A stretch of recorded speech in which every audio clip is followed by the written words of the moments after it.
and welcome to Awaz News. I'm Kubra Ali and I'll be taking you through big news across Canada. Body found in backyard near Lake Ontario shoreline in Mississauga, police say. Canada welcomes Gaza ceasefire vote at United Nations Security Council, Jolie. Giant tiger customer data compromised on incident with third-party vendor. Canada evacuating vulnerable Canadian citizens out of Haiti, Jolie. Women arrested, dog seized after attack on child at Toronto playground. Liberal MPs call on Finance Minister to fund disability benefit in upcoming budget. Schools across Ontario seeing extreme teaching staff shortages survey. These were the headlines, and now let's jump right into the details. A woman has been charged in connection with a dog attack at a waterfront playground in Toronto that left a child with life-altering injuries over the weekend.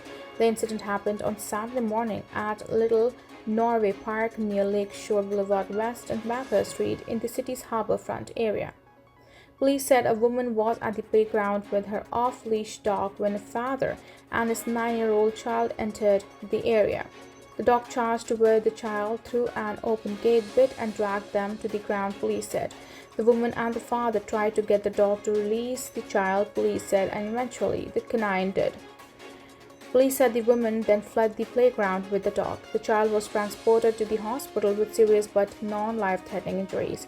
On Sunday, police said they executed a search warrant at residence in the Fort York Boulevard and Bathurst Street area. Their woman was located and placed into custody, and a dog was seized and handed over to Toronto Animal Services. Toronto resident Patricia Sierek, 38, has been charged with 1 count of criminal negligence causing bodily harm. She is also facing 1 count of failing to muzzle a dangerous dog and 1 count of allowing a dog to run at large under the Municipal Code, along with 2 additional charges under the Dog Owners Liability Act.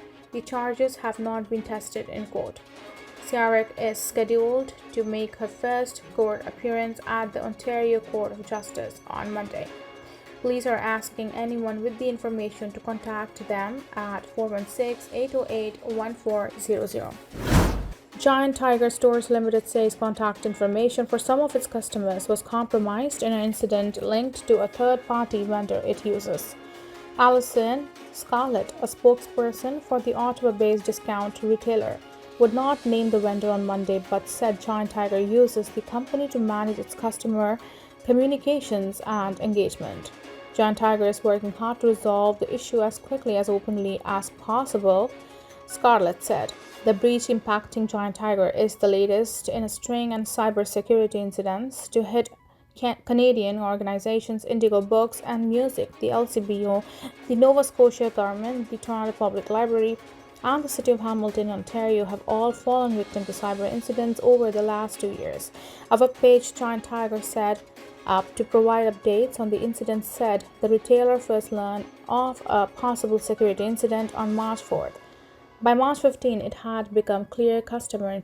Police are asking for the public's help after a body was found in the backyard of a home along the Lake Ontario shoreline in Mississauga on Monday morning. Speaking with the media on Monday afternoon, Constable Richard Chen said that a resident near Ritchie Crescent, just west of Cooksville Creek, contacted them after they thought they saw a person in the water. Peel Regional Police said that they were called to that area just before noon and located an adult in backyard of a nearby residence. That individual was pronounced deceased at the scene by Mississauga Fire and Emergency Services. Chin said that the body was not at that location for very long, adding they believe it was there anywhere from 24 to 48 hours. Police are currently working to identify the victim as well as notify next of kin, he said, adding that they are also contacting other police services in the area to see if the victim matches any missing persons report or anything of that nature. The coroner, along with Peel Police Forensic Identification Services officers, are now both at the scene. We want to determine exactly what the sequence of events are here, Chin said. Canada welcomes the United Nations Security Council's call for ceasefire in the war between Israel and Hamas during Muslim holy month of Ramadan, Foreign Affairs Minister Melanie Joly said Monday. Canada has been asking for a sustainable ceasefire since December, she said at a press conference in Ottawa. The resolution approved Monday demands the release of hostages but does not make it a condition for the ceasefire for the month of Ramadan, which ends April 9th. That means such a pause would only last for 2 weeks. The draft resolution notes that such a break in the fighting should lead to a permanent, sustainable ceasefire. The United States abstained from the vote on the resolution, which drew immediate protest from the Israeli Prime Minister.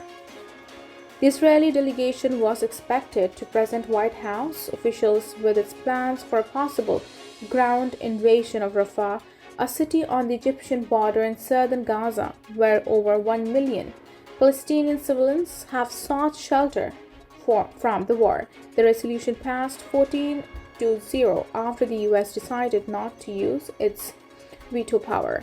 White House National Security spokesperson John Kirby said the U.S. had been consistent in its support for a ceasefire as part of a hostage deal. The reason we abstained is because this resolution text did not condemn Hamas, Kirby said. Hamas said it welcomed the Security Council's vote but said the ceasefire needs to be permanent. More than 32,000 Palestinians in Gaza have been killed during the fighting, according to the Gaza Health Ministry. The agency does not differentiate between civilians and combatants in its count, but says women and children make up 2/3 of the dead. Gaza also faces a dire humanitarian emergency. A report from International Authority on Hunger warned on March 18 that famine is imminent in northern Gaza and that escalation of the war could push half of the territory's 2.3 million people to the brink of the starvation. Jolie has already raised concerns with Israel and other countries in region about a potential military operation in Rafah, she said. We know that Gaza is one of the most catastrophic places to live on earth right now, Jolie said. A military operation would be devastating because these people have nowhere else to go. Canada airlifted 18 vulnerable Canadians out of Haiti by helicopter to the Dominican Republic Monday, and more will be offered. The chance to evacuate in the coming days, Foreign Affairs Minister Melanie Joly said Monday. Haiti has been in profound security crisis since mid-2021 when gangs took control of key infrastructure and started violent turf wars that have led to a collapse of most medical and food systems in the country. 2 weeks ago, unelected Haitian Prime Minister Ariel Henry agreed to resign once a transitional council is formed to oversee an international military intervention led by Kenya. Canada has been advising Canadians against traveling to Haiti for 2 years but were prompted to help people escape when all commercial flights to the country were cancelled, Joly said. The assisted evacuation is only available to people with valid Canadian passport, Joly said, because of strict eligibility requirements in the Dominican Republic. Canadian permanent residents, citizens without a valid passport, and the family members of Canadians are not eligible for the helicopter airlift. The government is working on other ways to help those people leave the country, Joly said. There are close to 3,000 Canadians officially registered as remaining in the country, said Joly Sunday, Assistant Deputy Minister of Consular Security and Emergency Management. However, fewer than 300 have requested assistance to leave the country and only about 30 people signaled that they were travel ready, she said. Early this month, Canada airlifted most of its diplomats from its embassy in Port-au-Prince by helicopter, sending them to the neighboring Dominican Republic to work remotely because of the increasingly volatile security situation. Canada's ambassador to Haiti, Andrew Francois Giroux, will remain in the country, Joly reiterated Monday. We know that the Haitian people need us, Joly said in French. Canada also deployed diplomatic and consular staff to assist with the evacuation of vulnerable Canadians from the country. Staffing shortages at Ontario schools have become an incipient crisis, People for Education's executive director says, as a new report reveals that more than a quarter of all schools in the province now face teaching staff shortages on a daily basis. In its 2023-2024 annual Ontario School Survey, People for Education found that 24% of elementary schools and 35% of secondary schools report facing teaching staff shortages every single day. When it comes to educational support staff, including educational assistants, 42% of elementary schools and 46% of secondary schools say they face daily shortages. About 18% of elementary and 28% of secondary schools said they experience office staff shortages daily or weekly, while shortages of administrative staff, including vice principals, occur at least once a month. 25% of elementary schools and 38% of secondary schools. Approximately two-thirds of elementary schools principals and more than half of secondary school principals surveyed reported being forced to ask parents to keep their children with special needs home for the day due to staffing shortages. Annie Kidder, the executive director of the People for Education, told Awaz News that they were surprised to find just how extreme the staffing shortages are. She said the overwhelming message from principals surveyed is that not enough people are paying attention to the issue. According to the report, principals surveyed said it has become increasingly common to employ unqualified individuals to cover absence, which raises concerns about student learning and safety. The difficulty in keeping EAs in the classroom boils down to salaries, some principals said. The average median hourly wage for educational assistants in Ontario is $24, according to data from Statistics Canada. Kidder said not enough to being done systematically to address the worsening situation. Kidder said that there are a number of things the Ontario government should do now to help improve teacher shortages, including convening a task force with representatives from teachers, principal, and education support staff associations, as well as school board administrators, faculties, and special education organizations, provincial policy makers, and students.